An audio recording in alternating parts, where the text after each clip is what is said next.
والسلام عليكم ورحمه الله وبركاته. ازيكم عاملين ايه؟ يا رب تكونوا بخير وكل سنه وانتم طيبين وعام سعيد عليكم ان شاء الله. ودلوقتي ناقص ساعتين بالظبط ان شاء الله باذن الله على السفر.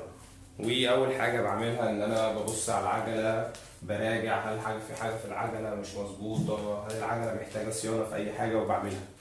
دي اول خطوه. تاني خطوه معايا ان انا بشوف هحتاج معايا عده ايه طول الطريق.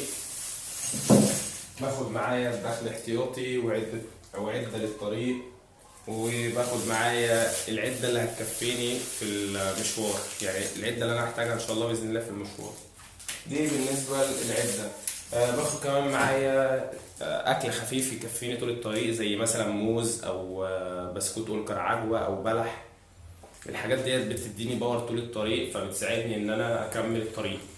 باخد معايا فلوس زيادة عشان مثلا لو هاكل هناك او هعمل اي حاجة هناك يبقى معايا فلوس. وبإذن الله هنتحرك الساعة 10 مساء.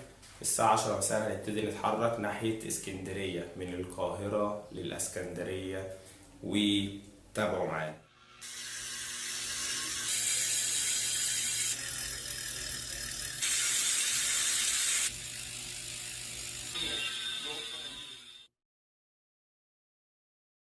بدأنا الرحلة للاسكندرية وفي أول الطريق أهو، وإن شاء الله بإذن الله هعرفكم كل حاجة بتحصل.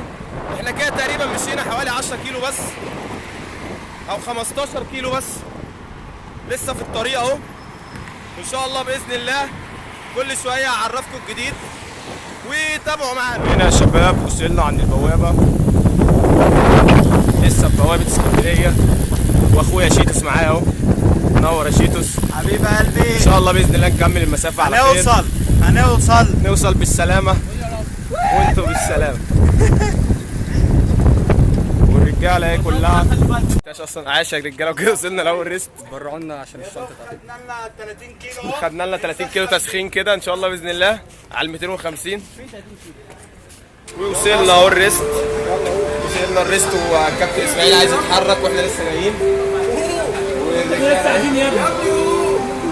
الرجاله بتصايم في العجل، والراجل ده انت خلاص حارس ما يتحرك، وان شاء الله باذن الله نوصل بالسلام. طلع علينا اهو واحنا على الطريق، الرجاله شغالين ما شاء الله عليهم. عاش يا شباب. كده تقريبا ناقصنا 70 كيلو ونوصل. ودلوقتي يا جدعان وصلت اسكندريه بعد اكتر من 9 ساعات ماشي،